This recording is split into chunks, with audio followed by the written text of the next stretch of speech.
Na događaju održanom 27. kolovoza Samsung Hrvatska predstavila je dva nova modela preklopnih pametnih telefona nove generacije.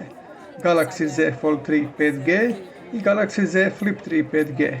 Osim po preklapanju, ovi uređaji su specifični i po tome što omogućuju multitasking, s obzirom da na njihovom ekranu paralelno može biti otvoreno više sadržaja.